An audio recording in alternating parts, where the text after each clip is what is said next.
buenos días a nuestro querido público, en modo particular a nuestras disertantes, a Analía Barrio Nuevo, que como decía hace un ratito, es ya una amiga de esta casa de estudios, y damos la bienvenida a Celina Hafford también, en nombre de la señora decana de la Facultad de Odontología, del equipo de gestión, de nuestro equipo maravilloso de biblioteca y museo que gestiona todas estas iniciativas culturales de la Facultad de Odontología. Damos la bienvenida a todas y a todos los participantes en esta videoconferencia por Zoom, titulada Museos para la Igualdad, Diversidad e Inclusión, en este día tan particular que es el Día Internacional de los Museos, en modo tal que es para nosotros un placer recibir a nuestras distinguidas participantes de este maravilloso conversatorio generado desde la Biblioteca Museo de la Facultad de Odontología.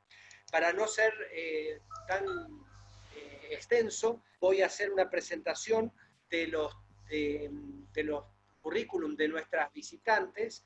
En primer lugar, voy a referirme a Celina Hafford, que es museóloga del Instituto de Formación Técnica y Docente número 8 de La Plata. Está diplomada en Políticas Culturales en la UAM de México, en formación en Artes Plásticas. Es máster en Museología del Instituto Iberoamericano de Museología de Costa Rica. Lleva adelante actividades directivas, docentes y profesionales. Es directora del Museo Obispo Fray José Antonio de San Alberto de Córdoba, en esta actividad, y es directora del Museo de Arte Religioso Juan de Tejera de Córdoba. Es docente de la Diplomatura en Preservación del Patrimonio Natural y Cultural de la Universidad Blas Pascal, actividad que todavía sigue desarrollando, y coordina y dicta programas de formación y participa en proyectos de investigación patrimonial, desarrolla propuestas museológicas para la interpretación del patrimonio natural y cultural, y participa en congresos, jornadas y publicaciones. Su intervención en el día de hoy se titula ¿Caben 7.000 millones de otros en un museo? Qué tema interesante, y gracias Celina por acompañarnos en esta oportunidad. En segundo lugar, vamos a presentar a Analía Barrio Nuevo. Analía es licenciada y profesora en Psicología, egresada de la Universidad Nacional de Córdoba. Es coordinadora de la Unidad Central de Políticas de Género de la Universidad Nacional de Córdoba. En esto vamos a decir que trabaja en una iniciativa integral que apunta a prevenir, atender y a sancionar violencias de género dentro de la Universidad Nacional de Córdoba. Además, trabaja fuertemente en el abordaje de problemáticas a través del impulso de capacitaciones y difusión en la temática. De hecho, Analía ya nos ha acompañado en 2 o 3 oportunidades en nuestra unidad académica, y gracias a sus intervenciones, como decíamos anteriormente en una charla en privado, gracias a su intervención pudimos promover la creación de la Comisión de Violencia de Género, que es presidida por la señora vicedecana de la Facultad de Odontología, y un grupo interdisciplinario que está tratando de acompañar esta iniciativa brillante que lleva adelante Analía en el marco de nuestra universidad. Y la temática con la cual Analía va a intervenir hoy es la perspectiva de géneros, aportes al quehacer de nuestro trabajo en instituciones públicas. De hecho, creo que en este sentido ella puede darnos ideas y herramientas importantes que participen en todo esto que ella viene desarrollando a lo largo de este tiempo. Y por supuesto, Celina va a salir de lo que es la perspectiva de género, va a apuntar a una visión que integre otros aspectos desde la diversidad del conocimiento, para que entonces podamos enriquecer nuestra participación en estos espacios culturales que nos hacen salir de lo que es la actividad estrictamente disciplinar, nos hace entrar en otras dimensiones en la cual como seres humanos podemos encontrarnos, acompañarnos y poder seguir transitando juntos un camino de inclusión dentro de nuestras unidades académicas en la universidad, y de inclusión aparte con la comunidad que nos acompaña.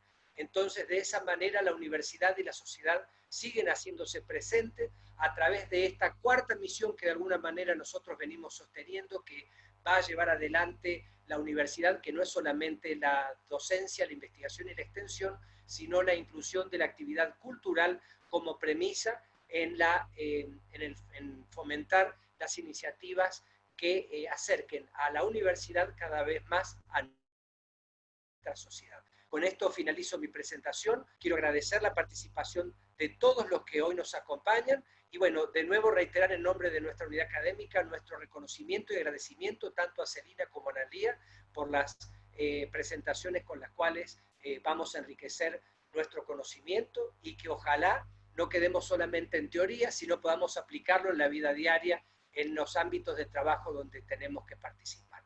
Gracias de nuevo y que tengan una excelente jornada. El día nos acompaña y bueno, que pronto podamos salir de esta cuarentena que nos tiene tan virtualizados y podamos recuperar la presencialidad de nuestros espacios de trabajo. Un fuerte abrazo para todos y todas.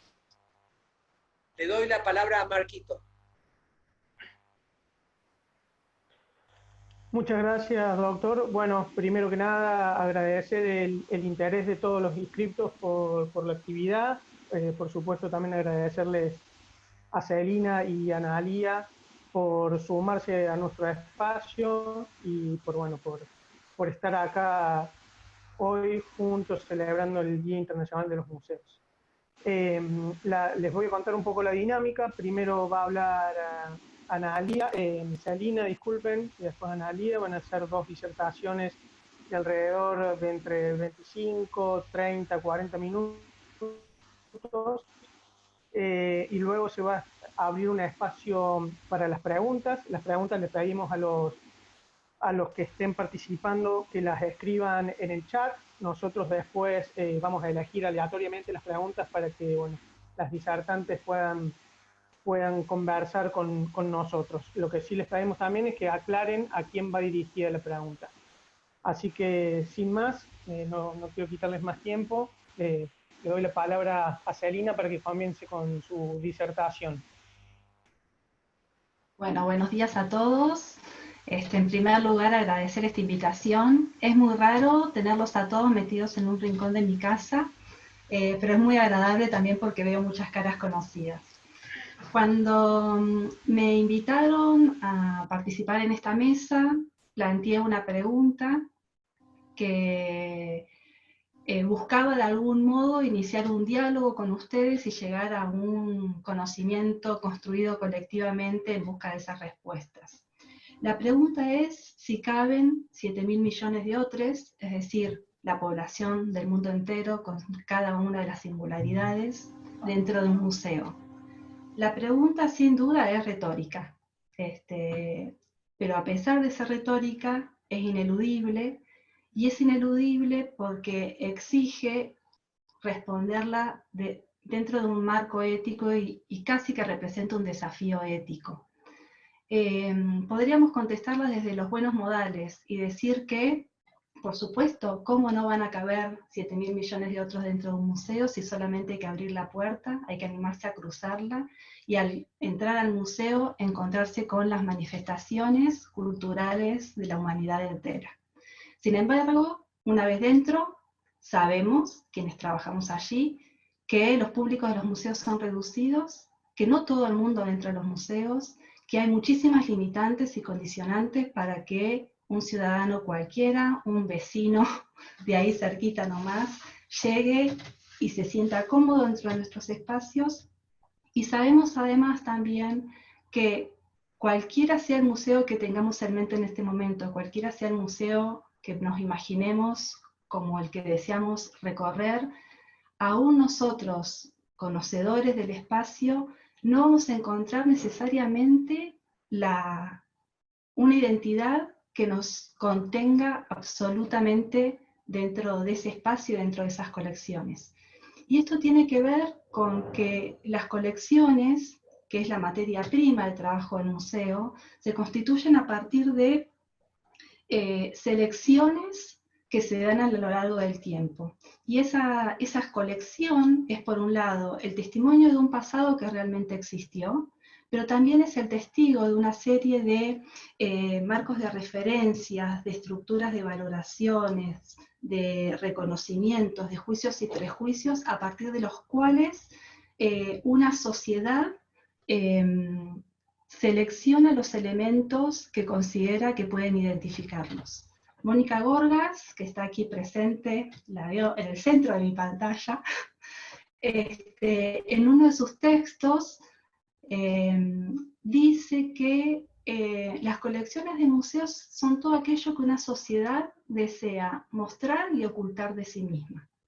Entonces, en este sentido, tenemos que pensar que las colecciones están conformadas tanto por presencias como por ausencias, que la memoria que guarda un museo también está plagada de olvidos, y que cada vez que pensamos en incluidos hay referencias inmediatas que llevan a la condición de un excluido.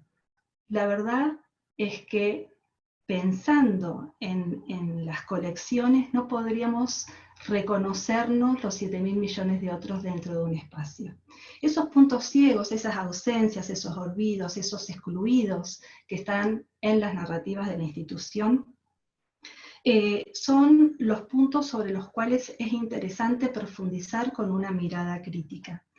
Sabemos, o al menos yo defiendo desde hace ya muchos años, que el museo es una construcción literaria, y como construcción literaria no quiere decir que sea una construcción ficcional, sino, como dice Carlos Escliar, se trataría más de una forma de poner en palabras elementos o condiciones de la realidad para poder comunicarla y para poder interpretarla y reinterpretarla. Podríamos pensar muchas formas de sumar a la diversidad dentro de un museo. Yo me voy a centrar particularmente en la colección. ¿Por qué me voy a centrar en la colección?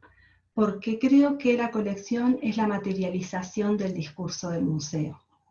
Es en la colección, en ese patrimonio que guarda una forma de acceso directa, una visibilización directa de los patrimonios tangibles, lógicamente, pero también de los intangibles. Es a partir de la colección que aparecen constantemente esos otros hombres y mujeres de otras épocas y de otras culturas con las que estamos invitados a dialogar. Pero también me interesa esta idea de la construcción narrativa, porque si hay una construcción narrativa, entonces quiere decir que hay una posibilidad de revisión, que hay una posibilidad de volver a entrar en contacto con esos discursos para analizarlos críticamente y para que a partir de allí aparezcan nociones para volver a pensarlos. La exposición,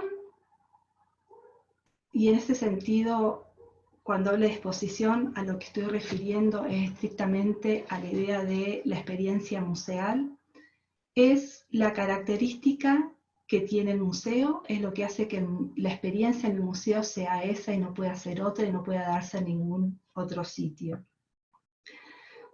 Muchos equipos de trabajo, muchos teóricos del museo, piensan hoy que las formas tradicionales con las que el museo se presenta en sociedad han quedado obsoletas.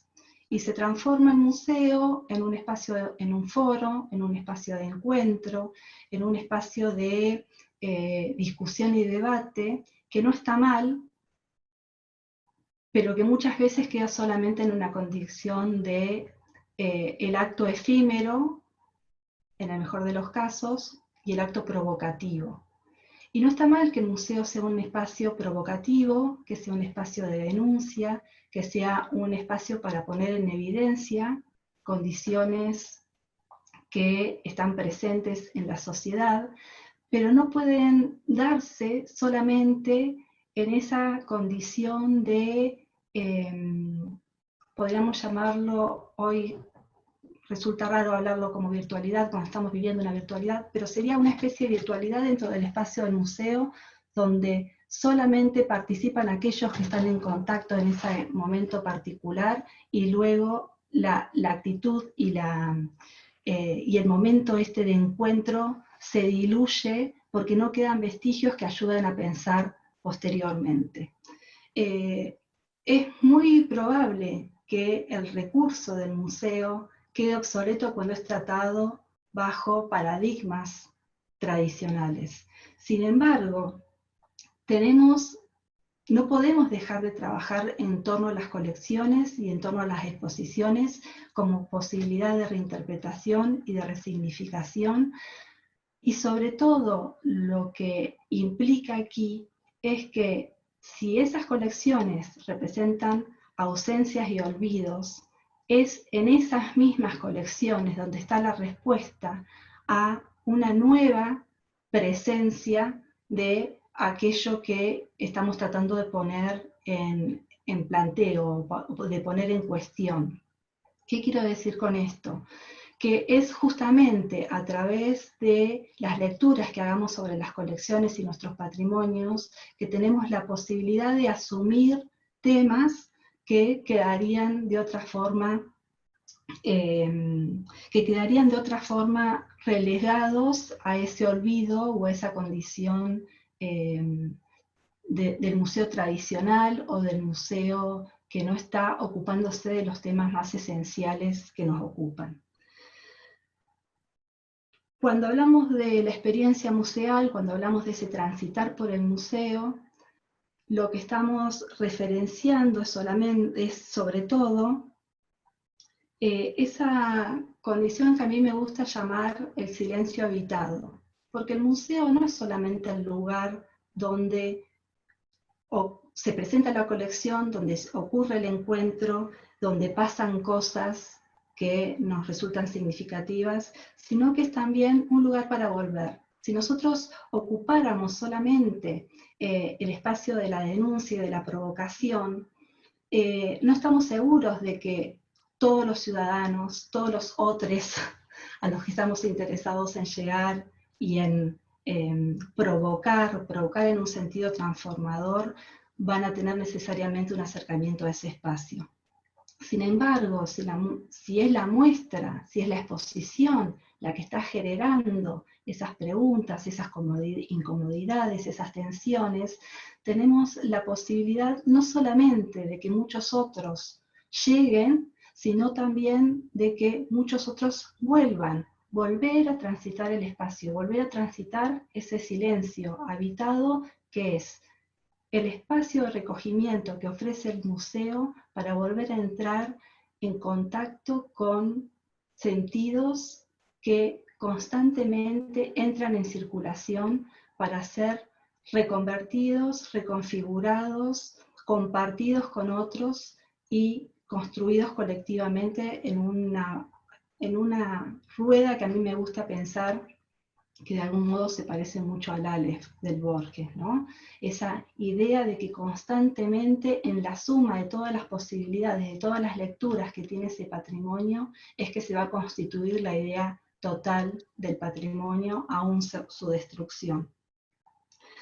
Y este silencio habitado es también el espacio en el que tienen que entrar en diálogo estas historias sociales, estas historias oficiales, con las microhistorias y las pequeñas biografías que cada uno de nosotros cargamos, y que completan ese discurso. Es decir, ese discurso del museo como contenido procesado y presentado por los equipos de trabajo a los visitantes, pueden entrar en contacto a través de espacios de pequeñas significancias que hagan crecer o pongan en cuestión esa historia oficial. Estas nuevas interpretaciones de algún modo a lo que apuntan es a provocar una lectura decolonial del museo, decolonial tanto en las formas en que se presenta la tradición, como en las formas en las que se presentan los discursos, como en las formas en las que se presentan las exhibiciones. Se viene hablando hace mucho acerca de cuáles serían estas posibilidades para dar lugar a la presencia o a la voz de los otros. En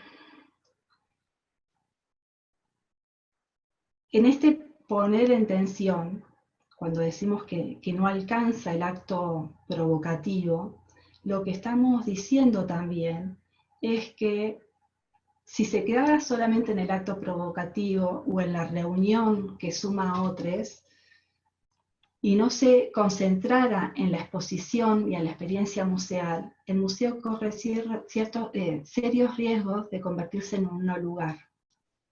Y el no lugar tiene que ver también con la idea de que si realmente estamos preocupados por sumar a los 7.000 millones de otros, es muy difícil que todos entren a nuestro museo, porque es muy difícil que nuestra comunidad pueda abordar todas esas temáticas y es muy difícil que sea nuestra colección la respuesta a todas esas preguntas o a todos esos conflictos o a todos esos olvidos. Es en la suma de los museos en que se va a dar esta posibilidad, pero también es en la suma de apertura que nosotros demos a nuestros públicos. Los museos, que en general trabajan la noción de visitantes, muchas veces, esta es una cuestión, esto es una apreciación absolutamente personal y estoy dispuesta a desarrollarla más después si es necesario, pero muchas veces al abordar cuestiones de inclusión y de diversidad, caen en ni siquiera estar convocando a visitantes al museo, sino ofrecer sus instalaciones para que usuarios, ciudadanos, tengan un espacio de reunión y de debate, que no está mal, pero que no termina de ser la función del museo. El museo tiene que habilitar los espacios para el encuentro, pero también tiene que generar una vuelta de tuerca para que sea a través de las exposiciones y de los patrimonios, que es su materia prima, que es lo que lo vuelve único, que es aquello real y absoluto con lo que tenemos y podemos propiciar la experiencia museal, que sea esa colección y ese patrimonio, los discursos que se tejen, se entretejen, se construyen y se destruyen en torno a los patrimonios, los que nos habiliten nuevas lecturas. Por eso a mí me interesa mucho trabajar estas nociones de visitante, usuario, y si consideramos, si volvemos a la idea de que el museo es un constructo literario que presenta una narrativa, perfectamente podríamos pensar también entonces en el espectador emancipado del que habla Rancière, esa persona que llega al museo con sus saberes, con sus marcos de referencias y que puede hacer una lectura propia de esas colecciones y de esos mensajes discursivos y que a partir de ese intercambio pueda salir transformado, consciente de que tiene derecho al consenso o al disenso con aquellas narrativas que se están presentando. Podríamos ir un poco más allá y pensarlo en el prosumidor, sobre todo en este tiempo en el que estamos en redes, en este personaje que es un consumidor, y la cultura también se consume, pero que además es un productor que puede favorecer otras lecturas y que puede favorecer otras significaciones sobre aquello que se está viendo. Esta es una noción de Nina Simons que trabaja mucho la idea de la museología participativa. Yo iría un poco más allá.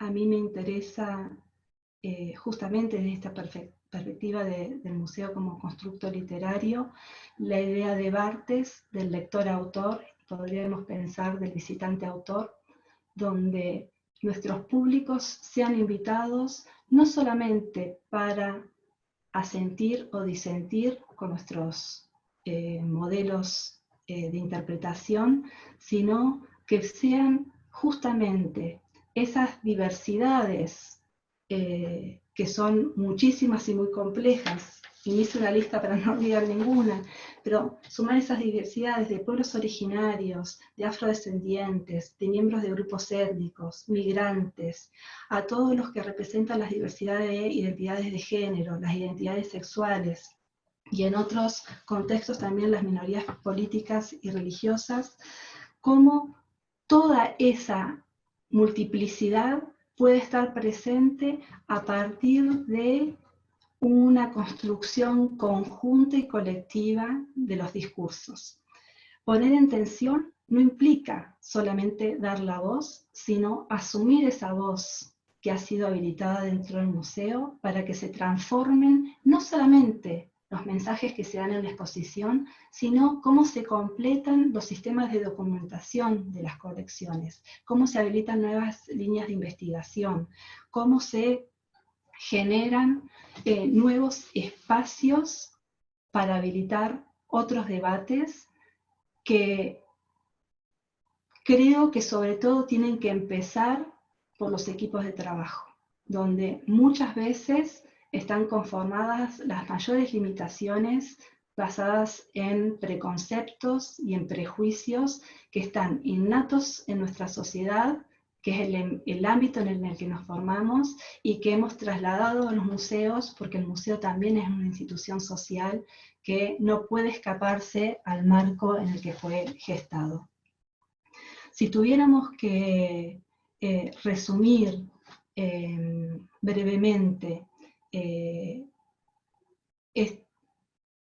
esta suerte de primeras ideas que se largan, yo lo que pensaría es en que el museo tiene que olvidar sus formatos tradicionales, que no es en absoluto olvidar su materia prima, que es la colección y el patrimonio, y que esos patrimonios tangibles e intangibles sean puestos genuinamente al acceso de todos, para que entre todos podamos revisar las nuevas formas que tenemos de construir el espacio que habitamos. Que ese silencio habitado, ese silencio que tiene que ver con los sagrados ajenos y con los sagrados propios que conviven, puedan entrar en una coincidencia que complete el mundo a través del reconocimiento de todos los otros. Es casi como un ejercicio de colonización de la institución, una institución que nace con parámetros particulares que todos conocemos, que tienen que ver con la exaltación de los estados nacionales, con la creación de identidades culturales determinadas y bajo cánones que en general son blancos, occidentales y heteronormados, que sea a partir de las ausencias de las colecciones que pueda aparecer el ejercicio de colonización del museo. Y para cerrar, voy a elegir una frase de Barnum que me gusta mucho y que siempre reitero, así que para los que ya la han escuchado tantas veces, disculpas, pero me parece que es perfecta para esta ocasión, y es que llegamos al museo porque en el museo tenemos la posibilidad de encontrarnos con otros. Y cuando llegamos al museo, lo que realmente sucede en el ejercicio de la experiencia museal es que nos reconocemos a partir de las semejanzas y de las diferencias que tenemos con cada uno de ellos. Eso es todo.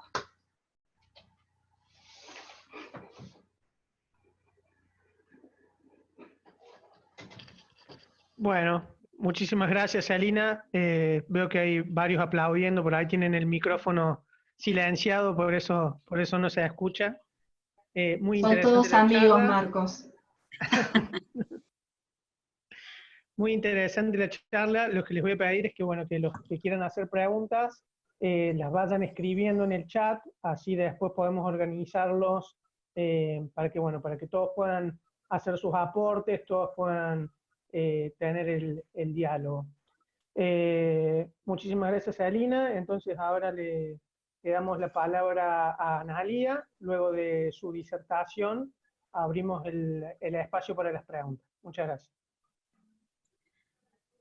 Bueno, buenos días a todas, a todos y a todes, que de eso vamos a hablar, ¿no? De este tema. Yo quería, ante todo, agradecer a la facultad por esta invitación, y bueno, es un privilegio compartir el Día Internacional de los Museos con todos ustedes, y sobre todo escuchar a Celina, que me quedó así la cabeza un poco más abierta, como las cosas flotando. Pero bueno, mientras se va procesando eso, yo voy a hacer el aporte de lo que yo sé, y espero que les sirva.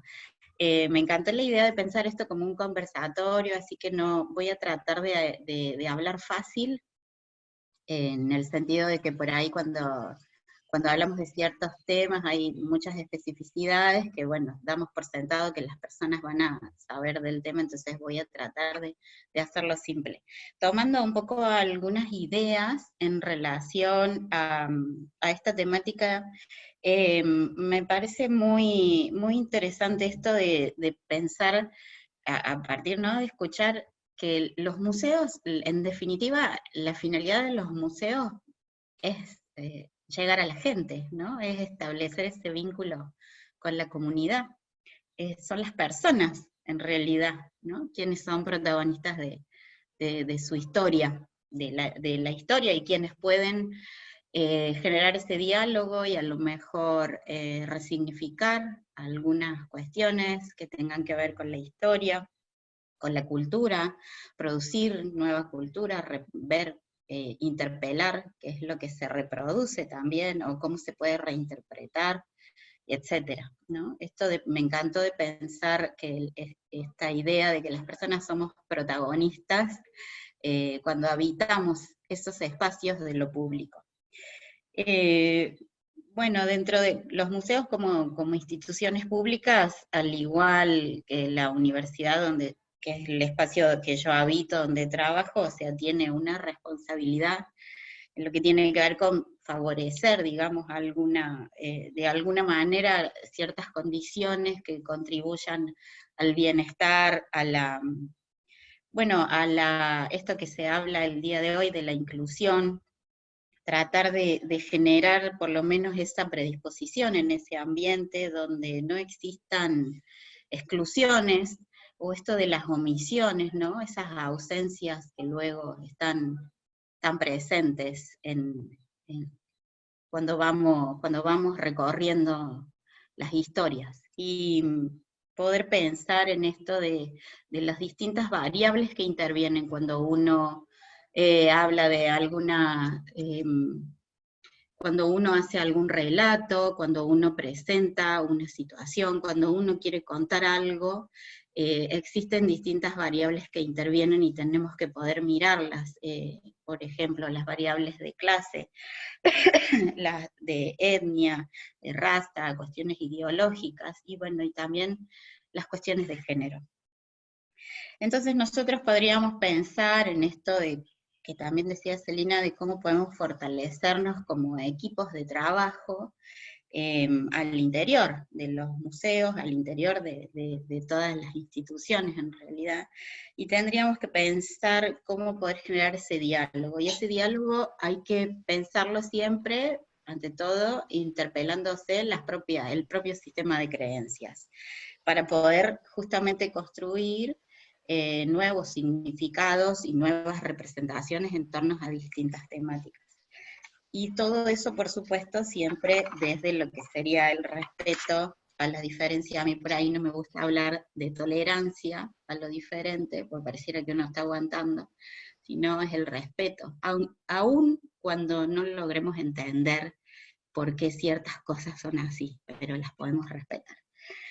Bueno, en relación a esto de poder escuchar al otro, yo voy a usar la palabra pero sería, para no estar repitiendo otro, otra y otre, la letra puede ser, en este campo de tensiones del lenguaje, una manera de incluir todas aquellas identidades de género, pero no es que sea obligatorio usar la pero si podemos incluir, aunque sea la mitad de la humanidad, que serían las mujeres, podemos decir otro y otra. Cuando nosotros pensamos en lo que es la palabra género, se nos deben venir un montón de cosas a la cabeza. Vieron que hoy en día hablar de género es como, lo escuchamos en todas partes, esta palabra. Si ustedes quisieran escribir en el chat alguna idea, una palabra disparadora que se les venga cuando decimos género, yo los leo, tengo acá el chat abierto. Así que están invitados e invitadas a escribir. Pero bueno, lo primero que tendríamos que pensar es que tenemos que poder diferenciar qué es el sexo y qué es el género, ¿no? muchas veces se confunden estas dos categorías. El sexo sería aquel atributo biológico que nos asignan al momento del nacimiento, que lo tenemos que pensar como especie humana, ¿no? Y en general eso es binario. Se nos asigna el sexo de lo que podríamos denominar macho o hembra, ¿sí? Sería llamativo pensar que no está tan claro que sea tan binario, porque tenemos, al menos hasta hace un tiempo atrás, un nacimiento de cada 2000 bebés, ¿no? Si pensamos, uno de cada 2000, no está tan claro su sexo al momento del nacimiento. O sea que eso también habla de, ahí veo una palabrita que dice diversidad, pareciera que ya hay una diversidad desde lo biológico también. Pero bueno, el sexo sería ese atributo biológico que se nos asigna. El género, en cambio, es todo el contenido que le vamos a poner a esa persona de acuerdo a ese sexo con el que haya nacido. Entonces, tiene que ver el género con esa dimensión de la identidad. Es un proceso de socialización. Si nosotros lo podemos pensar esto muy fácil. Fíjense desde el momento que vamos a visitar a alguien, cuando podíamos ir a visitar a alguien, y asistimos al nacimiento de alguien, o en nuestra familia, o el hijo o hija de algún amigo. Ya inmediatamente que nos enteramos, o incluso cuando están adentro de la panza, si es nena o nene, ya le vamos asignando distintos significados. Entonces, si se mueve adentro de la panza, decimos, es un jugador de fútbol, como patea, no sé qué. En el momento que nace, bueno, si es nena, ¡ay, qué hermosa la princesa! Y ya vamos asignando distintos colores, inclusive, bueno, el rosa, el celeste, y luego se van dando estos procesos de socialización en nuestra infancia, que si nos ponemos a ver, es tremendo lo que sucede, supónganse, con la cuestión de los juguetes. Cuando nosotros tenemos que pensar en cuando se inician los procesos, cuando vamos a escolarizar, ¿no?, a una persona, dentro de lo que sería ya los jardines, en los jardincitos, vieron que está el rincón del hogar. En ese rincón del hogar está permitido que las nenas jueguen.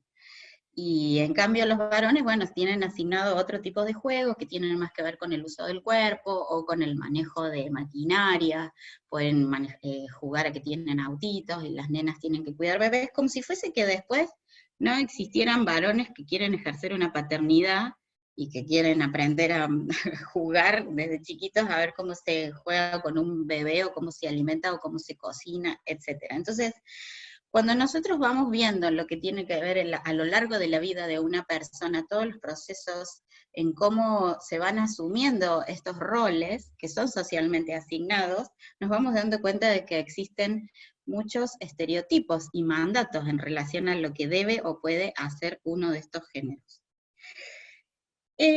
Estos géneros siempre los vamos viendo hasta aquí, esta construcción que sería un género binario, porque hasta acá vamos pensando masculino o femenino. Luego sabemos de que todo esto se puede complejizar un poco más cuando pensamos el arco iris de la diversidad de géneros que tenemos.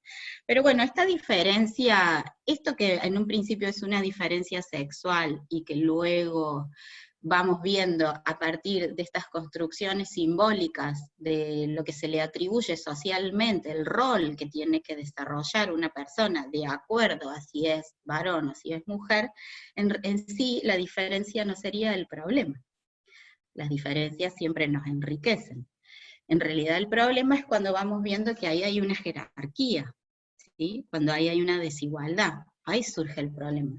Cuando vamos viendo que socialmente a nivel histórico se le ha asignado a las mujeres un espacio que tiene que ver con lo doméstico, con el cuidado del otro, y a los varones se le asigna un rol que tiene que ver con lo público, con el salir a la afuera. Nosotros vemos que hasta el día de hoy se reproduce esto, ¿no? Como los varones tienen mucho más habilitado el espacio público, y las mujeres siempre tienen que estar cuidando, no solo sus hijos, sino a algún enfermo en la familia, o a alguna persona mayor. Siempre las tareas de cuidado las siguen desarrollando más las mujeres, aún habiendo conquistado algunos espacios públicos. Entonces, ahora recientemente se han hecho algunos estudios que tienen que ver con las tareas de cuidado, y se sigue manteniendo esa diferencia. El 76% de las tareas de cuidado las siguen desarrollando las mujeres. Es decir, los varones le dedican 3 veces menos tiempo a las tareas domésticas. Aún ahora que estamos en este aislamiento, o sea que está todo el mundo en su casa. No, hay cuestiones que cuestan mucho de ir pensándolas, desarticulándolas, pero bueno, son cuestiones que tenemos que seguir trabajando. Cuando nosotros nos vamos dando cuenta de que estamos inmersas en esta cultura, que tiene que ver con estos mandatos, con esta asignación de roles, también tenemos que ver que esta cultura reproduce una matriz, que recién Celina decía de lo heteronormado. O sea, esta matriz que podríamos decir que el mundo está pensado para personas que sean heterosexuales. Esta matriz heterosexual implicaría generar una idea de que es natural que una persona nace con un sexo, que va a desempeñar las tareas, se va a desarrollar en ese rol de acuerdo al sexo biológico, es decir, el género va a tener una coherencia con ese sexo biológico, y que a su vez el deseo, es decir, a dónde va a orientar su deseo, va a tener que ver con una persona que sea del sexo opuesto. Entonces, esta matriz heterosexual es algo que nosotros tendríamos que, por lo menos, cuestionar, ¿no? Develar, darnos cuenta.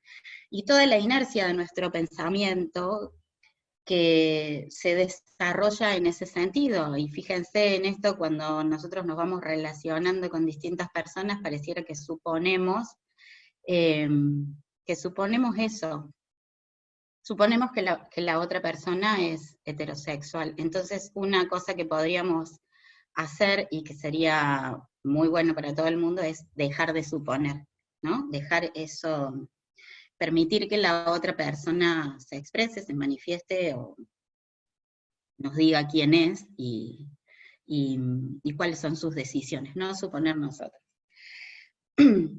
Cuando nosotros pensamos en esto de que existe una diversidad de maneras de ser y estar en el mundo, hace que nuestra mente, por lo menos, se empiece a generar algunas incomodidades en ciertos pensamientos. Entonces, creo de que por un lado es importante ver que existe mucha evidencia en cuanto a la desigualdad entre los géneros, que soltar algunos discursos que tienen que ver con la meritocracia, saber que si no existen mujeres en ciertos espacios de poder o de toma de decisión es porque no tienen oportunidades, no porque no sean capaces, porque ya sabemos que tenemos, por lo menos dentro de la universidad, se ha feminizado un montón de carreras últimamente, tenemos muchas egresadas mujeres en comparación con los varones, las mujeres se suelen recibir antes y tienen mejor promedio. Sin embargo, luego al momento de ocupar espacios de poder no se ve reflejado eso. Fíjense que en nuestra universidad le tomó apenas 400 años tener una rectora mujer, y no debe ser porque no hubo ninguna mujer capaz, sino porque no tuvo la oportunidad. Entonces podemos ir soltando esta idea también de méritos, y eso lo que nos hace pensar es que todas las políticas que tengan que ver con impulsar cupos, paridad, son muy necesarias, porque si no, las mujeres no llegan a esos espacios. Y hablamos de mujeres, y también podemos hablar de lo que sería toda la disidencia en relación a esta matriz heterosexual. Y ahí nos metemos en lo que sería la diversidad sexual. Cuando nosotros dejamos de suponer que existe, que tiene que existir, digamos, este lineamiento así entre lo que es lo biológico, el género y la orientación, y nos damos cuenta de que se ponen en juego un montón de otras elecciones, que hay varias elecciones, es donde podemos empezar a ver el arco iris, que es la diversidad sexual. Los movimientos LGTBIQ+, vienen desde hace mucho tiempo, el movimiento social, ese colectivo, viene hace mucho tiempo tratando de visibilizar que nosotros como sociedad tenemos que cambiar. Ese colectivo viene sufriendo desde hace muchísimos años, décadas, el hostigamiento de la sociedad, la discriminación. Fíjense que justamente ayer se conmemoraba el día donde hace 30 años atrás se retiró la homosexualidad como una psicopatología. Si nos ponemos a pensar, hace 30 años atrás es hace re poco. O sea, hasta hace muy poquito se consideraba la homosexualidad como una patología. Y fíjense de que aunque tenemos la ley de identidad de género, donde inclusive desde la Universidad Nacional de Córdoba ha sido pionera, tiene su ordenanza que es la 911, que dice que se va a respetar la identidad autopercibida de las personas, si tenemos unas leyes que son de avanzada, sin embargo, nos encontramos al hoy con evidencias que siguen mostrando el odio hacia esos colectivos, el odio de la sociedad. Vieron que en el verano se estuvo hablando durante mucho tiempo de lo que fue el crimen de odio de los rugbyers, que hasta se puso en jaque al deporte y demás, con esta intolerancia y con sus rituales, y la manera de reproducir esas pedagogías de la crueldad. Pero con todo esto me parece que podemos seguir reflexionando de que aunque se han ido dando muchos cambios, aunque tenemos leyes que nos proponen distintos tipos de derechos, tenemos que seguir viendo que hay mucho todavía por deconstruir, hay mucho por cambiar, por transformar, y sobre todo me parece que podemos aportar transformándonos primero dentro de lo que sería nuestra propia subjetividad, en cómo vamos a encarar una tarea, en cómo vamos a pensar un diálogo, una comunicación, un vínculo.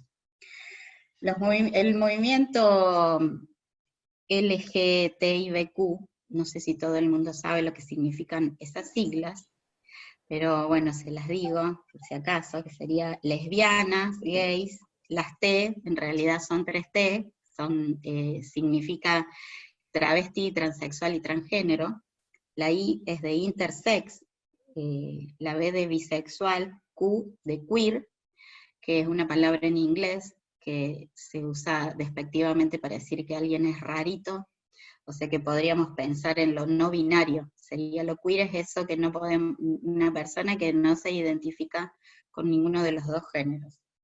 Y tiene un más, la sigla, porque se van sumando distintas identidades. Inclusive hasta Judith Butler se anima a decir de que existirían 7.000 millones de géneros en realidad, porque en relación a esta pregunta que hacía Celina, quizás cada persona tiene su forma de llevar adelante su identidad, de su expresión de género, y es tan singular esa invención que, nos interpela en nuestro respeto, ¿no?, frente a esa invención singular.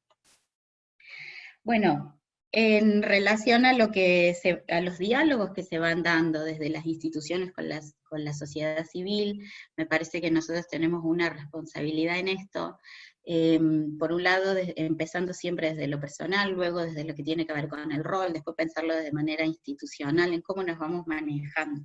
Tenemos que saber, tenemos que ser conscientes que la sociedad la sociedad va generando, digamos, también teoría. Desde lo que vamos viendo que se expresa en los distintos movimientos con sus reclamos, el movimiento de mujeres y el movimiento feminista, la manera, cómo nos van interpelando en lo que tiene que ver con la manera de construir el poder, cómo se construye el poder, pensar una sociedad donde todo el mundo tenga los mismos derechos, donde no existan asimetrías. El feminismo en realidad lo que está pensando es cómo hacer para integrar todo lo que está al margen, todo lo que quedó afuera, que sería todo lo que no sería la idea de ese ciudadano, como se pensaba anteriormente. ¿Quiénes son los ciudadanos? ¿Quiénes pueden ejercer la ciudadanía? ¿Un varón blanco, heterosexual, propietario? ¿No? quiénes son considerados sujetos de derechos. Y ahí es donde el feminismo empieza como movimiento a pensar en cómo hacer para que se puedan integrar a la sociedad todos aquellos que quedan al margen. Que si podemos poner a pensar, son las mujeres, niños y niñas, negros, negras, pueblos originarios, personas económicamente desfavorecidas, o sea, entraría todo lo marginal. ¿Cómo hacer para que todo eso forme parte de lo que sería considerado como un ciudadano sujeto de derechos, ¿no? Nosotros, ¿cómo podemos hacer desde nuestro lugar en el que estamos cotidianamente para aportar, para contribuir a lo que sería la construcción de igualdad, de equidad, del respeto de derechos? Bueno, podríamos ir identificando cuáles comportamientos o conductas podrían generar un daño en otras personas. Y cuando ese daño tiene que ver con su condición de género. Entonces ahí podríamos identificar lo que son las violencias de género, ¿no? Esto que se habla hoy en día. Que se habla porque realmente es un tema muy preocupante. En general podemos ver en los diarios algo que sea muy llamativo, que tiene que ver ya con el crimen, con la cara más cruel, digamos, de esta problemática, que tiene que ver con los femicidios. Fíjense que se han disminuido un montón se ha disminuido muchas otras causas de muerte de las personas, como por ejemplo los accidentes de tránsito a partir de este aislamiento obligatorio. Sin embargo, los femicidios se mantuvieron, estamos teniendo casi un asesinato de una mujer por día. Y la mayor, como el 65% de esas personas que son sus asesinos, en general son parejas o exparejas. Por lo cual también esta pandemia nos trajo el dato de que el hogar es el lugar, la casa es el lugar muchas veces más peligroso para las mujeres. ¿Mm? Cuando nosotros pensamos en el femicidio, bueno, lo vemos quizás con más claridad, porque decimos, bueno, qué terrible esto que está pasando, ¿no? Una mujer asesinada. Inclusive, bueno, no contribuye para nada el tratamiento en los medios de comunicación de esta temática, o cuando aparece algún delito sexual. Esta idea siempre de sospechar de la víctima, no sospechar de quien está siendo su agresor. Creo que podríamos nosotros contribuir desde nuestro rol identificando cuáles serían aquellas microviolencias, ¿no? Aquellos micromachismos, aquellas pequeñitas cosas que en realidad son cotidianas y que hacen que nosotros sigamos reproduciendo esa dinámica cruel, que a lo mejor no nos damos cuenta de la gravedad porque tenemos la idea de que violencia es el golpe, pero también el no respetar el derecho de alguien cuando acude a nosotros y dice que se llama de tal manera, y nosotros vemos que en su documento figura otro nombre, eso también es violencia, no respetar eso. Reírnos, de burlarnos, ¿no? Sostener este tipo de chistes machistas, cuestiones que en su momento quizás eran graciosas y que ahora ya no nos causan tanta gracia. Por ejemplo, mujer al volante, peligro constante, ¿no? Esta idea de que las mujeres manejamos mal. Sin embargo, cuando vemos las estadísticas de tránsito, los mayores protagonistas de los choques son los hombres, porque las mujeres son mucho más precavidas manejando. Sin embargo, son sospechadas de no ser hábiles con el manejo de maquinaria. Estas pequeñitas cosas, cuando hacemos alguna apreciación del cuerpo de la otra persona, hay algunas consignas que dicen en las marchas de mujeres, o en la marcha de Ni Una Menos, o en la marcha del orgullo gay, cuando se ven así como algunas pancartas, donde por ejemplo se leen cosas como mi cuerpo no te pide la opinión. ¿Por qué, digamos, está tan naturalizado el acoso callejero? O que alguien de repente entra a la oficina y suele ser juzgada por sus ropas, por su corte de pelo, bueno, estas que son pequeñas cosas que nosotros vivimos todos los días, son cosas en las cuales nosotros podemos podemos cambiar. Podemos dejar de ser cómplices si vemos que hay alguna situación de acoso, ¿sí? De violencia simbólica. La violencia a veces es muy sutil. Por ejemplo, es llegar a un aula y que esté en el equipo docente y de repente a la que le piden que borre el pizarrón es a la adscripta, mujer. O si hay que preparar un café o armar un mate, se le pide también a las mujeres. No solo eso, sino que se les suele decir, bueno, ya que vos sabes que como sos tan aplicada y tenés tan buena letra, sos vos quien va a preparar la lista de todos los alumnos y estudiantes de la materia. Son pequeñas microviolencias que develan en realidad ciertos privilegios. Ni hablar si sos una persona trans que circula por la universidad, por ejemplo, ¿no? Circula por el espacio público. Las personas trans tienen que cuidarse mucho, porque son el blanco fácil del odio, ¿no? Del rumor, del ser el monstruo. Por eso Susy Shock tiene una poesía tan linda que dice, bueno, me adjudico mi derecho a ser un monstruo, que otros sean lo normal. Esta idea que sostenemos de que existe algo que es normal, y que por supuesto todos nos ponemos desde el lugar donde somos normales y el que es diferente es el otro, eso hace mucho daño, eso es violencia. Me parece que nosotros podemos llegar a identificar esas pequeñas conductas que suceden todo el tiempo y que las podemos cambiar. Recuerdo una vez que di una charla en el Observatorio Astronómico y uno de los científicos decía, ¿cómo voy a hacer ahora para participar del chat del grupo de fútbol donde todo el mundo se trata, ¿qué haces gay? Como si fuese, ¿no? un insulto broma. ¿Cómo voy a hacer para... Si todo el tiempo estamos hablando del cuerpo de las mujeres, estamos hablando de que no seas maricón, que si tenés una sensibilidad no seas marica, no llores. ¿Cómo vamos a hacer para comunicarnos sin eso? Bueno, ahí está el desafío. Pero justamente en todo eso, que nosotros también como personas reproducimos en nuestra vida cotidiana y que luego lo llevamos a nuestro rol y a nuestra tarea, me parece que eso es algo que nosotros podemos modificar. Y bueno, finalmente para cerrar, que ya estoy en tiempo, me parece que nosotros podemos pensar que que también somos protagonistas desde los lugares en donde estamos, para favorecer, para contribuir un escenario social que sea más genuino, más inclusivo y más democrático, para todos, para todas y para todes. Muchas gracias. Bueno, Analia, muchísimas gracias. Igual que con Celina, ahí los aplausos no se escuchan porque varios tienen el micrófono silenciado, así que bueno, cualquier cosa, si alguien quiere preguntar algo, decir algo, acuérdense que primero tiene que activar el micrófono. Agradecemos todos los comentarios, los chats que han estado mandando. Hay muchos comentarios, algunas preguntas, así que bueno, si quieren, vamos a pasar a hacer una selección. Recuerden que si quieren hacer alguna pregunta, por favor, escríbanlas en el chat. Y si no, hay una opción para levantar la manito, por si alguien quiere hacer algún comentario y que se le habilite el micrófono.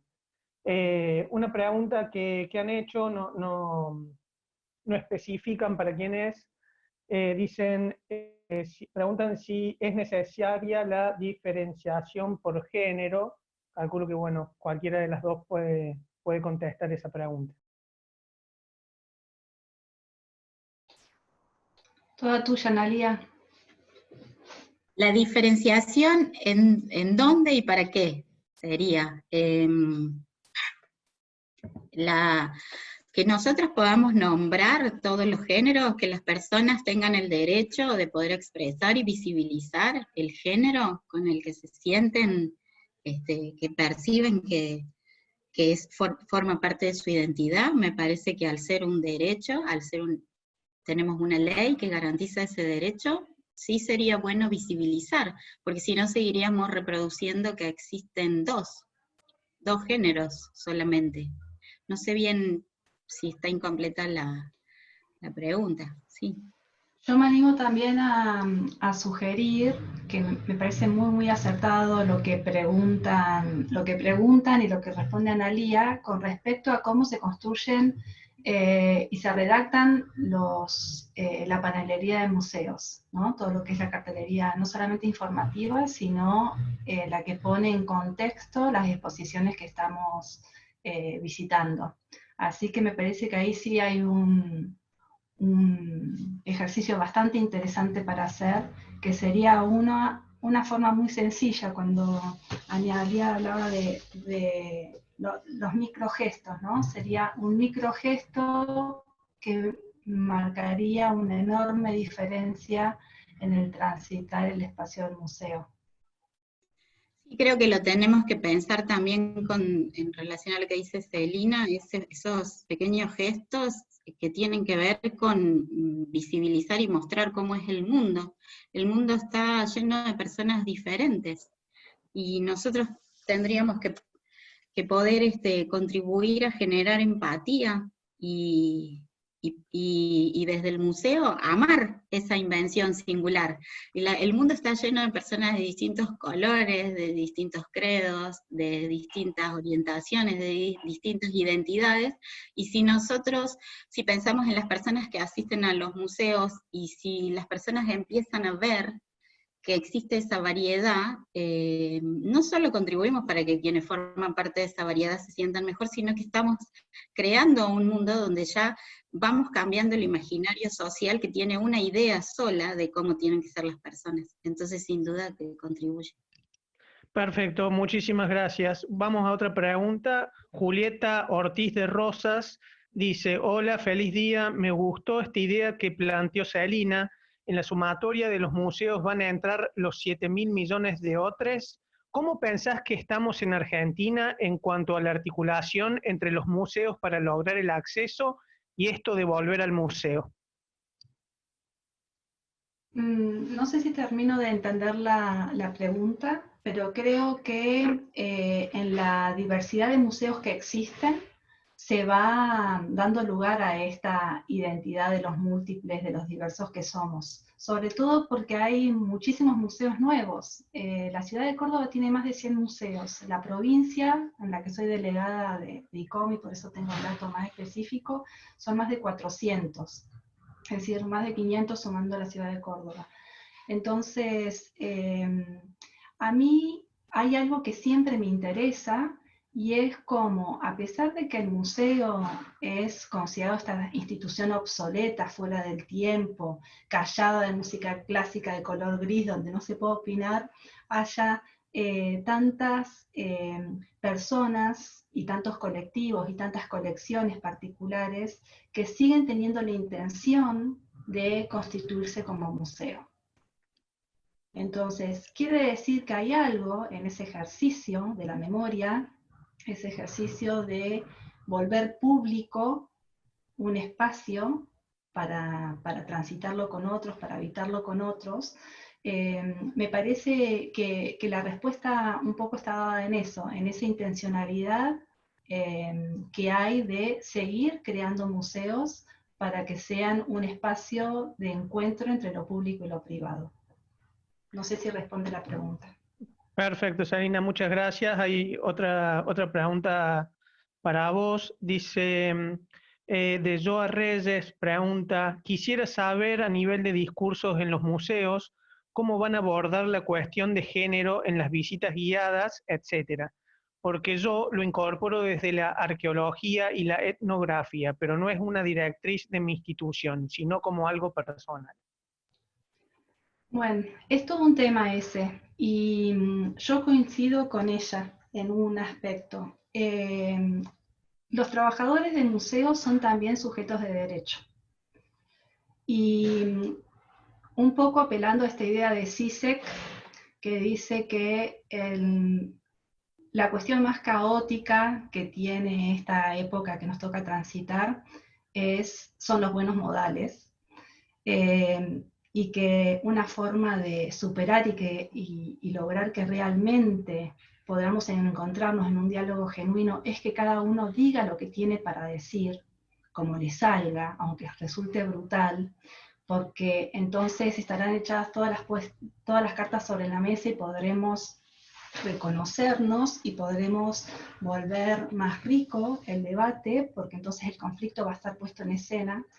Yo creo que dentro de los museos es un riesgo asumir como política institucional hablar de todas, todos y todes, promover un reconocimiento absoluto a las diversidades, y parece casi una contradicción lo que estoy diciendo, pero a mí me asusta mucho que esos sean los formatos institucionales que se lleven adelante cuando no haya un proceso de crecimiento y de reconocimiento genuino por parte de los trabajadores.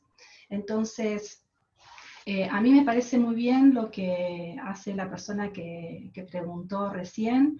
En los museos que yo dirigía, considerábamos que el visitante tenía derecho a disentir con los discursos institucionales, y que hay un discurso institucional que hay que transmitirlo y hay que manifestarlo tal cual como la institución pretende, pero con derecho a disentir en algún momento y a volver ese disenso de conocimiento del público. Pero ese disenso no se puede hacer en tono de a mí me parece, no puede pasar en tono de la mera opinión, sino que tiene que estar basado en documentos, en cartas, en autores que puedan representar ese principio de autoridad, por ponerle un nombre, a partir del cual nuestro visitante, que recibe las dos opiniones, la de la institución y la particular, tenga también un marco de referencias para poder seguir pensando. Entonces, si se da esa posibilidad, donde nuestros compañeros de trabajo pueden manifestarse, se enriquece también el discurso del museo.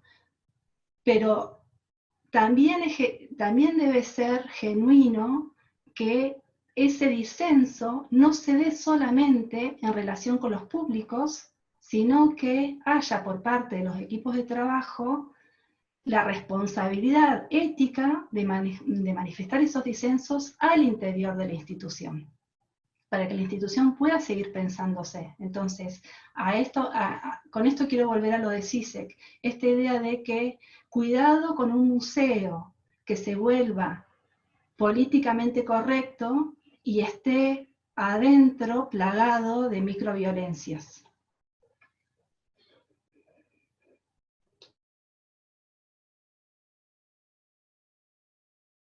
Bueno, muchísimas gracias, Celina. Tenemos una pregunta más para Analía.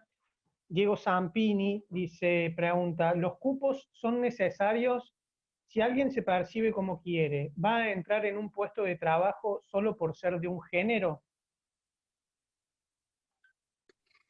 Los cupos sí son necesarios, porque, por ejemplo, si no hubiera cupo a la hora de elegir una lista, por ejemplo, de un partido político, cuando vamos a votar, si no existiera ese cupo, no entrarían las mujeres.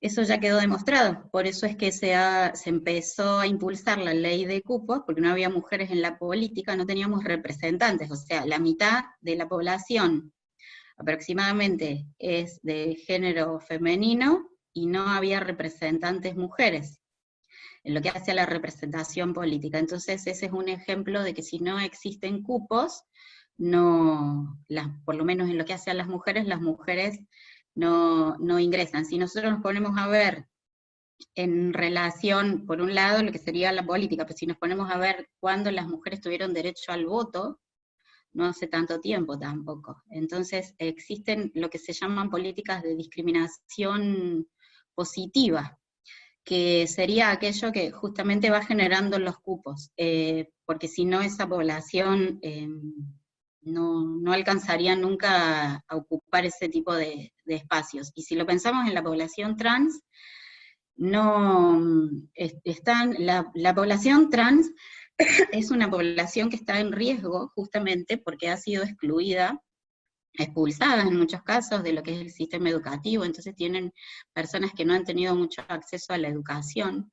Luego no les ha quedado mucha posibilidad de trabajo, entonces si no pensamos en una inclusión laboral trans, que podría ser un cupo, también ser pensado así, no, es muy difícil que lleguen a ser aceptados en distintos trabajos, porque está la idea de sospechar de las personas trans. Existe un imaginario social que las personas trans son peligrosas, o que, no sé, generan sospechas, y justamente como al ser una población, bueno, las personas trans mismas vienen hablando de su colectivo. Por ahí solamente mencionar esto, de que si una persona ha tenido sus derechos vulnerados a lo largo de la historia, posiblemente no está en las mismas condiciones de otra persona que ha tenido todos los privilegios.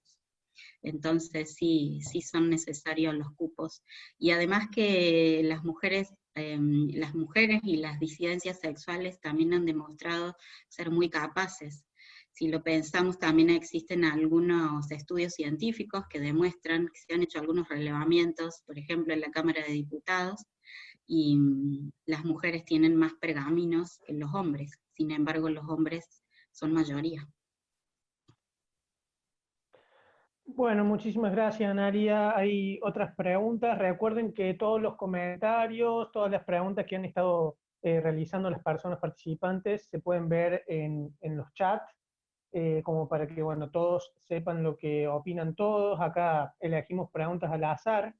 Belén Molinengo dice: hola, me parece muy acertado esto de generar esa empatía sobre la realidad que nos acontece, como la diversidad de visitantes que tienen los museos. Pero ¿cómo llevarlo adelante cuando los equipos directivos resisten a estas transformaciones y reconocer el cambio?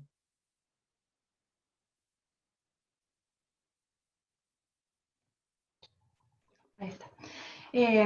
Hola Belén, qué hermoso tenerte. Sí, es todo un tema, sin embargo creo que la solución está en reconocernos ciudadanos con ejercicio, ciudadanos con derecho al ejercicio de nuestra ciudadanía dentro del museo. Aun cuando seamos empleados, estamos en una estructura que no varía mucho de lo que es la estructura en el mundo, y sin embargo salimos a la calle a defender nuestros derechos. Me parece que hay que encontrar los mecanismos para que dentro de las instituciones se puedan dar esas lógicas, y también quizás una actitud importante es también reconocer a los propios trabajadores de museos como este lector-autor, como este trabajador emancipado, o profesional que puede generar otras visiones sobre aquello que nos convoca todos los días. Y también quizás porque fui directora, no ver al director como un enemigo. El director está ocupándose de muchas cosas y muchas veces está esperando justamente ese espacio de equipos constructivos, valiosos, que están generando un montón de cosas, y él a su vez, él o ella a su vez, ahí ves, Analia ya me ganó de vuelta el machismo, normado, estos directivos a su vez tienen que lidiar con otras estructuras de poder que son las políticas culturales, pero me parece que es una construcción donde perfectamente se pueden dar las discusiones, y creo que son batallas que se van ganando de a poquito. Si el museo en sí mismo está considerado un campo de batalla con respecto a los sentidos que se le dan a los patrimonios, también lo es en todas las otras relaciones que se establecen dentro, en torno y fuera de él. En eso podría aportar a lo que dice Celina, que me parece muy aclaratorio, que no hay que tener miedo a las discusiones y a las tensiones al interior de las instituciones, de los equipos, e incluso con las autoridades o directivos, porque siempre los debates nos enriquecen. Hasta el disenso también tiene que ser respetado. Lo único que tenemos que hacer, me parece que son poder tener en claro cuáles son los lineamientos, los puntos de partida, la base desde donde nos vamos a posicionar para discutir. Y esa base no puede ser autorreferencial en relación al sentido común o la opinión personal. Esa base quizás debiera ser, por ejemplo, la garantía de derechos. Saber que tenemos, cuáles son los derechos. Nosotros podemos para nuestra vida elegir lo que querramos, tener el credo, la religión o la opinión que nosotros querramos, pero no podemos desconocer los derechos. Entonces me parece que apuntalarse o posicionarse desde lo que sería un lineamiento general que acordemos que tiene que ver con leyes, que esas leyes garantizan derechos, es un buen piso para partir en una discusión. Bueno, muchísimas gracias por los aportes. Si les parece, leemos el último aporte, la última pregunta, como para tener tiempo para el cierre. Silvia dice, buen día, cariños para todos los que amamos los museos. Aporte pregunta, la cuestión géneros, lenguaje inclusivo, cupos de trabajo para minorías, podríamos pensarlo en la compleja construcción social que implica lo que algunos llaman imposición de derechos, como política pública. Como alguna vez fue la educación para todos, como son las vacunas, como es el voto femenino, es imposible que no haya resistencias, sospechas, discursos de odio incluso. Pero el que se vuelva política pública construye en el sentido de más derechos, no puede estar sometido a las opiniones, que en muchos casos son antiderechos. No sé si les genera alguna reflexión este aporte que han hecho. Bueno, yo coincido plenamente con esa reflexión y decir, fíjense, cuando se han discutido en relación a algunas leyes, lo que fue la ley de divorcio, o la ley de matrimonio igualitario, ¿no? Estas reflexiones en torno a que los derechos en realidad nos dan esa posibilidad, nos dan esa opción. Si uno no se quiere casar con alguien del mismo sexo, no lo haga, pero no nos obligan los derechos, nos dan opción. Si nosotros tenemos un programa de salud sexual, si tenemos una ley de educación sexual integral, simplemente lo que nos está diciendo el Estado es que nos garantiza ese derecho. Después uno puede elegir ejercerlo, aprovecharlo o no, pero no nos obligan, ¿sí? No, que existan métodos anticonceptivos no quiere decir que estamos obligadas las mujeres a tomar métodos anticonceptivos, sino que el Programa Nacional de Procreación Responsable quiere decir, nos está garantizando ese insumo para aquella población que así lo requiere, y lo está distribuyendo de manera gratuita, por ejemplo, en el caso de métodos anticonceptivos. ¿Eso quiere decir que estamos obligadas a tomar métodos anticonceptivos? No, cada quien puede tener los hijos y las hijas que desee. Pero digo, pensar en esto de que los derechos nos dan esa posibilidad de elegir a las personas y nos generan ese marco de igualdad, de acceso de todas las personas, bueno, me parece que eso nos vuelve más humanos, ¿no? Genera más humanidad y más ciudadanía, y eso creo que sería algo positivo para la especie humana. A mí me gusta la idea de pensar el museo como la posibilidad de ampliar el tamaño del mundo. Y eso tiene que ver con que no todos los museos van a responder a las demandas de la ciudadanía del mismo modo. Sin embargo, es imprescindible que los museos se hagan eco de esas demandas, en los términos en que cada comunidad y cada colección lo considere.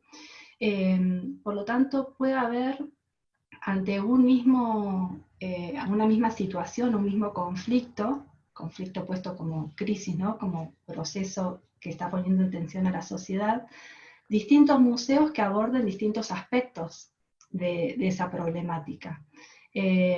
Por ahí, para hacerlo más claro, pienso en las comunidades trans, que van a obtener un discurso y un espacio de encuentro y un espacio de discusión con determinados formatos y determinadas amplitudes en un museo como el de Antropología, que es un referente en Córdoba, pero también puede encontrar ese ámbito de discusión en un museo como el Museo de Arte Religioso Juan de Tejeda, que pertenece a la Iglesia de Córdoba y que también se ha animado a asumir esos debates, y que convoca a comunidades trans más pequeñas, pero de una fuerte impronta religiosa, de una fuerte impronta de creencia, y que quieren pertenecer a la Iglesia Católica. Entonces, me parece que una postura no anula la otra, sino que justamente los museos también tienen que ser a nivel institucional, como instituciones de la sociedad que son, un reflejo de todo aquello que está aconteciendo afuera. Porque en realidad el museo no se da adentro o afuera, el museo se va a dar en los bordes, constantemente hay una permeabilidad que está jugando, invitando a que esa distancia se corte, se achique para poder ser realmente ese espacio seguro para tratar los temas que interesan a la sociedad hoy por día. Bueno, muchísimas gracias, Celina. Si alguien quiere hacer algún aporte, quiere hacer alguna pregunta, nos avisa, así les habilitamos el micrófono y bueno, ya estaríamos empezando a finalizar el conversatorio.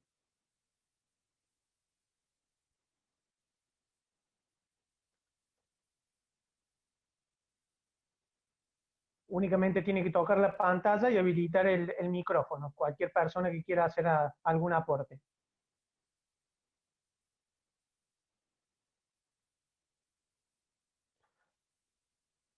Bueno, entonces le damos la palabra al secretario de Extensión de la Facultad de Odontología, al doctor Marcelo Maceo, así comenzamos a cerrar la actividad. Bien, bueno, por lo visto se ve que las presentaciones de Celina y de Analía han sido brillantes porque las dudas han sido perfectamente evacuadas. Quiero felicitarlo a Marco Tonelli por la excelente selección de las preguntas y por la pertinencia con la cual ha hecho la moderación de la etapa final de este hermoso conversatorio. A Nicolás Peralta de Elías y a todo el equipo del área de cómputos de la Facultad de Odontología por dar este apoyo tan importante a las acciones culturales que viene desarrollando el equipo de Biblioteca y Museo de la Facultad de Odontología. Y a ustedes, Analía y Celina, nuestro reconocimiento y agradecimiento por las ponencias que efectuaron en un marco de tanta actualidad como es este tema de poder entender a los museos como espacios de complementariedad para poder abrazar la diversidad. Esto es muy importante que lo entendamos. Y es importante que entendamos también que desde esta posibilidad de ser distintos podamos entendernos y comprendernos en nuestros derechos para poder entonces mejorar la convivencia, para tener una sociedad cada vez más pacífica y más evolucionada, porque precisamente a esto apunta, ¿no? A la posibilidad de que podamos desde nuestras concepciones respetar los derechos de los otros. Y rescato dos frases que me parecieron muy significativas. Una de Analía en un momento que dijo sobre los derechos como capacidad para poder hacer nuestra propia elección. Esto es maravilloso que podamos entenderlo porque se lo ha utilizado en forma, yo diría, mediática, pero muy pocas veces se lo lleva a la práctica. Entonces, ojalá, Analía, podamos utilizar este concepto que vos has arrojado en este conversatorio para que podamos aprender a entendernos en esta capacidad de ser sujetos de derecho. Y por otro lado, quiero rescatar una frase también de Celina, en donde habla de el museo como un espacio provocativo para la reflexión.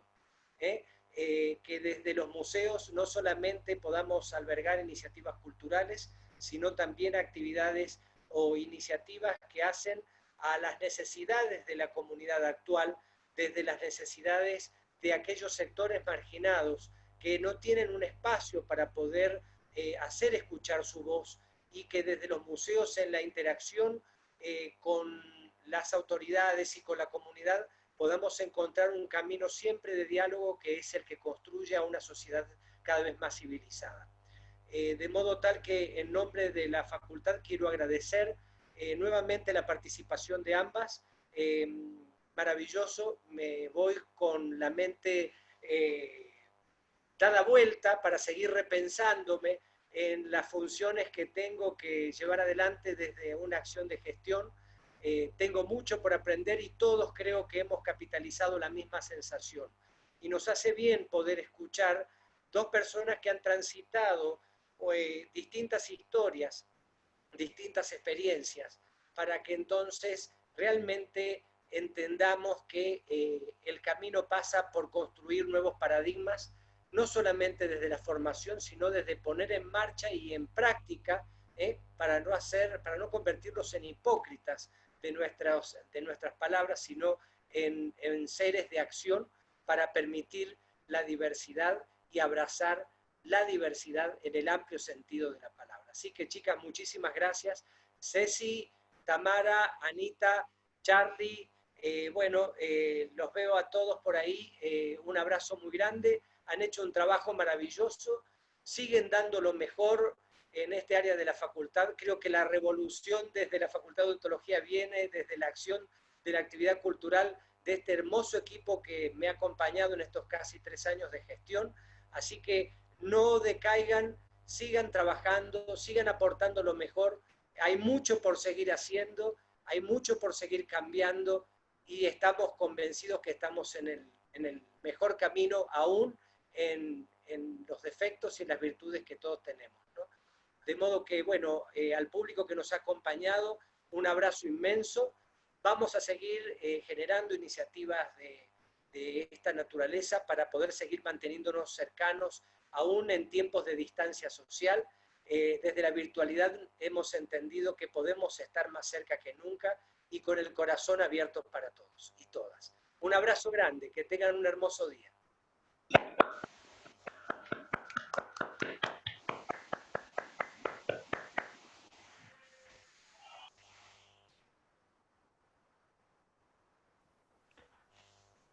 Bueno, muchísimas gracias, doctor Maceo. No sé si Ceci querés decir algunas palabras. Bueno, quería agradecerles a ustedes, a Analía, Celina, a todos los que nos escuchan, que siempre participan de todas las actividades que hace el museo, con tantas ganas, con el diálogo abierto siempre a las propuestas que hacemos. Así que muchas gracias y nada más que eso. Gracias. Bueno, agradecerle a todos, recordarle que la ponencia se va a subir a nuestra página web del museo, así que cualquier cosa estén atentos a nuestras redes, nos pueden seguir en Facebook, nos pueden seguir en Instagram. También estamos inaugurando nuestra página web, así que ahí vamos a subir la ponencia entera para que después si la quieren repasar o por si la quieren compartir con sus contactos. Así que muchísimas gracias por el interés, la verdad que estamos muy contentos, se ha sumado gente de todo el país, así que la verdad que estamos contentos con eso y muchísimas gracias a todos los participantes. Gracias, nos vemos en la próxima. Gracias, Chao. muchas gracias Gracias por la invitación. Chao, Gracias. Cariños, Un abrazo. cariños para todos.